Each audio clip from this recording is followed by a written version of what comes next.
Hello students, very good morning. In our last lecture, we have started the topic of Monera kingdom. तो bacteria हमने complete कर लिया है. आज हम स्टडी करेंगे आर्के बैक्टीरिया, माइकोप्लाज्मा एंड साइनोबैक्टीरिया के बारे में. तो आर्के बैक्टीरिया के जो मेंबर्स होते हैं इनको हम कहते हैं बेटा primitive monerans. They are called primitive monerans. ठीक है. आर्के बैक्टीरिया के जो मेंबर्स होते हैं they are found in harsh habitat. Harsh habitat में पाए जाते हैं.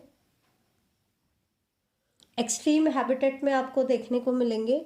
जैसे कि इनके हैबिटेट के बेसिस पर हम यहाँ पर आर्के बैक्टीरिया को 3 कैटेगरी में डिवाइड करेंगे बेटा.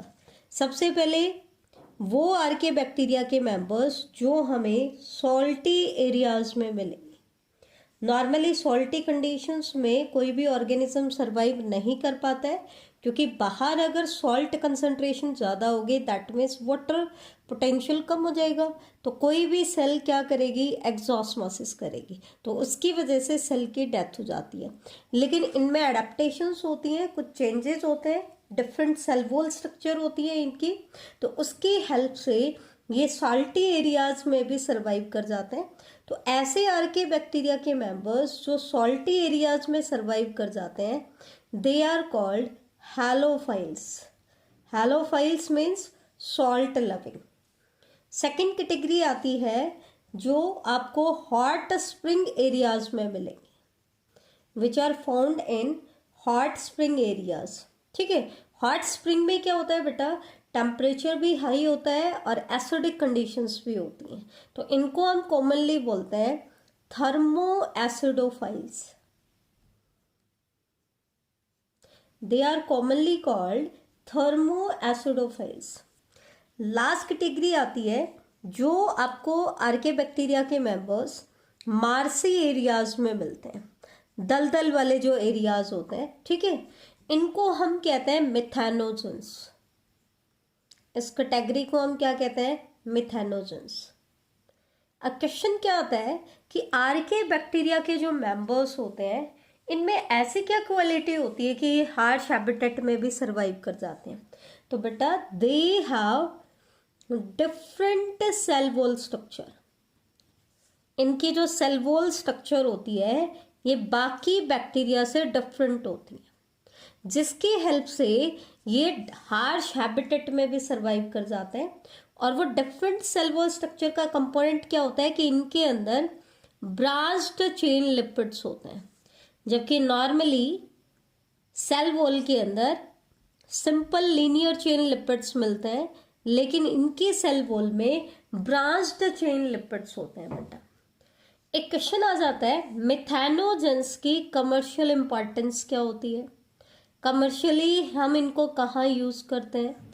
तो methanogens are commercially use for the production of methane gas. For the production of methane gas. और मीथेन गैस की प्रोडक्शन हम कहाँ कराते हैं, बायोगैस प्लांट में. तो बायोगैस प्लांट में हम मिथेनोजेंस को यूज करते हैं for the production of biogas. ठीक है. मिथेनोजेंस जो होते हैं ये नेचुरली हमें कहाँ मिलते हैं, जो रूमिनेंट कैटल्स होते हैं. रूमिनेंट्स किसे कहते हैं बेटा, जिनकी बॉडी में एक र्यूमन, एक स्टमक प्रेजेंट होता है, सेकंड स्टमक जिसको हम बोलते हैं र्यूमन. ठीक है. तो जिनकी बॉडी में र्यूमन होता है उन कैटल्स में र्यूमन में आपको मिथेनोजेंस मिलते हैं. तो जो उनका एक्सक्रीटा होता है उसमें आपके मिथेनोजेंस प्रेजेंट होते हैं. तो जब हम बायोगैस बनाते हैं उस एक्सक्रीटा से, तो ये मिथेनोजेंस ही बायोगैस की प्रोडक्शन में इन्वॉल्व होते हैं. तो ये था बेटा हमारा आर्के बैक्टीरिया के बारे में. प्रिमिटिव मोनारेंस होते हैं, हार्श हैबिटेट में सरवाइव करते हैं, जैसे कि salty area, hot spring, marshy areas. और ये सब पॉसिबल किस वजह से हो पाता है, इनके डिफरेंट सेल वॉल स्ट्रक्चर की हेल्प से. और सबसे इंपॉर्टेंट मिथेनोजेंस, ये मीथेन गैस की प्रोडक्शन कराते हैं बायोगैस प्लांट में, और रूमिनेंट कैटल के ह्यूमन में प्रेजेंट होते हैं। अब सेकंड कैटेगरी आती है इसमें माइकोप्लाज्मा। माइकोप्लाज्मा के जो मेंबर्स हैं they are commonly called PPLO. PPLO की फुल फॉर्म क्या होती है? Pleuropneumonia like organism.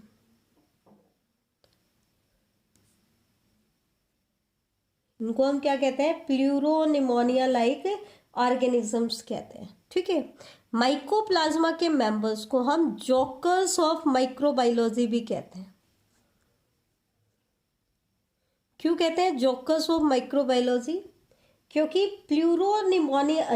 जो माइकोप्लाज्मा के जो मेंबर्स होते हैं they completely lack cell wall. अब क्योंकि सेल वॉल तो होती है रिजिड, अब सेल वॉल नहीं है तो इनके बाहर क्या होगी? Plasma membrane. अब प्लाज्मा मेम्ब्रेन कैसे होते हैं? इलास्टिक, तो ये अपनी शेप को चेंज कर सकते हैं, तो इसलिए इनको हम कहते हैं जोकर्स ऑफ माइक्रोबायोलॉजी। ठीक है, ये जो होते हैं पीपीएलओ, इसको हम क्या कहते हैं? It is the simplest and smallest free living organism. सबसे सिंपल और सबसे स्मॉलेस्ट फ्री लिविंग प्रोकैरियोट्स जो है वो कौन है? माइकोप्लाज्मा के member, that is PPLO, simplest and smallest free living prokaryotes. एक और इनकी खास बात होती है क्या? कि they can survive without oxygen. They can survive without oxygen. Oxygen की एब्सेंस में भी ये क्या कर सकते हैं? सर्वाइव कर सकते हैं। तो ये 3 इंपॉर्टेंट पॉइंट है माइकोप्लाज्मा के बारे में कि they completely lack a cell wall, they have the simplest and smallest free living creature. ये जो होते हैं ये सिंपलेस्ट और स्मॉलेस्ट फ्री लिविंग क्रिएचर होते हैं। They can survive without oxygen. ये 3 इंपॉर्टेंट पॉइंट है, इनमें से कोई भी आप पे क्वेश्चन बना करके पूछ सकते हैं। माइकोप्लाज्मा के जो मेंबर्स होते हैं वो पैथोजेनिक होते हैं इन एनिमल्स एंड प्लांट्स।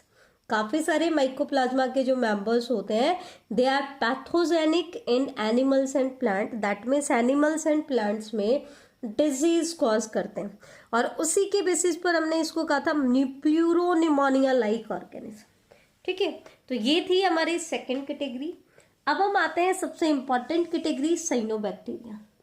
साइनोबैक्टीरिया के मेंबर्स को हम कॉमनली कहते हैं ब्लू ग्रीन एल्गी। ठीक है, ये बाकी के मोनारन से डिफरेंट है, ये हम पहले डिस्कस कर चुके हैं, क्योंकि साइनोबैक्टीरिया एक ऐसा मेंबर है जिसके अंदर ऑक्सीजेनिक फोटोसिंथेसिस होता है। इसका मतलब जितनी भी ऑक्सीजेनिक फॉर्म है उनका एवोल्यूशन किसके बाद हुआ है? साइनोबैक्टीरिया के बाद। ठीक है, अब क्योंकि इनके अंदर फोटोसिंथेसिस हो रहा है, ऑक्सीजेनिक फोटोसिंथेसिस हो रहा है, तो दे आर फोटो ऑटोट्रॉफिक। अब ऑटोट्रॉफिक है दैट मीन्स इनके अंदर फोटोसिंथेटिक पिगमेंट होंगे। तो इनकी खास बात क्या है कि they have chlorophyll a similar to green plants. जैसे ग्रीन प्लांट्स में क्लोरोफिल ए पिगमेंट होता है, यूनिवर्सल क्लोरोफिल पिगमेंट बोलते हैं, वहां पर सभी ग्रीन प्लांट्स में आपको मिलता है, तो वैसे ही साइनोबैक्टीरिया के मेंबर्स में भी आपको क्लोरोफिल ए मिलेगा। ठीक है, ये यूनिसेल्यूलर हो सकते हैं, कॉलोनियल हो सकते हैं, या फिर लॉन्ग फिलामेंटस थ्रेड लाइक होते हैं, फिलामेंटस होते हैं। यूनिसेल्यूलर, कॉलोनियल और फिलामेंटस। हैबिटेट की अगर हम बात करें तो मे बी मराइन और terrestrial, that means sea water में भी मिल सकते हैं और लैंड पे भी पाए जाते हैं। ठीक है, इनकी एक खास बात क्या होती है कि they are generally surrounded by a gelatinous sheath. ये एक जिलेटिनस शीथ से कवर्ड होते हैं और उस जिलेटिनस शीथ को हम कहते हैं म्यूसिलेजिनस शीथ। और इनका सबसे इंपॉर्टेंट पॉइंट मैं आपको बता देती हूं कि साइनोबैक्टीरिया के जो कुछ मेंबर्स होते हैं Some of the members of cyanobacteria can fix atmospheric nitrogen. Atmospheric nitrogen को फिक्स कर सकते हैं, कैन फिक्स एटमॉस्फेरिक नाइट्रोजन। और एटमॉस्फेरिक नाइट्रोजन का फिक्सेशन किस में होगा? इनके अंदर स्पेशलाइज्ड सेल्स होती हैं विच आर कॉल्ड हेट्रोसिस्ट। ये इंपॉर्टेंट है, स्पेशलाइज्ड सेल्स में नाइट्रोजन फिक्सेशन होता है जिसको हम कहते हैं हेट्रोसिस्ट। और ये सभी में नहीं होता है, कुछ साइनोबैक्टीरिया के मेंबर्स में होती है, जैसे कि nostoc and anabaena. Nostoc and anabaena, तो नॉस्टॉक और एनाबेना को बायो फर्टिलाइजर्स के तौर पर भी यूज किया जाता है बेटा। तो ये बहुत इंपॉर्टेंट पॉइंट है। या मैं आपको एनाबेना का डायग्राम दिखा रही हूँ, देखो ये लॉन्ग फिलामेंटस स्ट्रक्चर है, कॉलोनी बना रहा है, और इसके अंदर ये स्पेशलाइज्ड सेल्स होती हैं जिनको हम कहते हैं हेट्रोसिस्ट सेल। हेट्रोसिस्ट सेल्स जो होती हैं they can fix atmospheric nitrogen, ठीक है। और इनके अराउंड ये आपको म्यूसिलेजिनस शीथ दिखाई देगी। अनफेवरेबल कंडीशंस में ये क्या बना लेंगे? रेस्टिंग स्पोर बना लेंगे। क्या बना लेंगे? Resting spore. एक चीज ध्यान रखना है, वैसे हमने यूनिफॉर्मली म्यूसिलेजिनस शीथ दिखाई है, लेकिन जब आप डिटेल में जाते हो तो आप देखते हो कि हेट्रोसिस्ट के अराउंड म्यूसिलेज शीथ प्रेजेंट नहीं होगी, क्योंकि इस सेल को क्या करना है? नाइट्रोजन फिक्सेशन करना है, ठीक है। तो ये था साइनोबैक्टीरिया के बारे में। अब हम बात कर लेते हैं बैक्टीरियल सेल के स्ट्रक्चर के बारे में, क्योंकि बैक्टीरिया के बारे में हम सारे पॉइंट स्टडी कर चुके हैं, ठीक है। तो ये एक मैंने बैक्टीरियल सेल का डायग्राम दिखाया है। यहां मैंने रिप्रेजेंट किया है फ्लैजिला को। लॉन्ग स्ट्रक्चर्स होती हैं जो मूवमेंट में हेल्प करती हैं। कुछ छोटी छोटी स्ट्रक्चर्स भी होती हैं जिनको हम बोलते हैं फिम्ब्रिए, जो सरफेस के साथ इसके अटैचमेंट में हेल्प करती हैं। सेल के अराउंड आपको म्यूसिलेजिनस शीथ देखने को मिलेगी। तो यहाँ पर मैंने रिप्रेजेंट किया है म्यूसिलेजिनस शीथ को,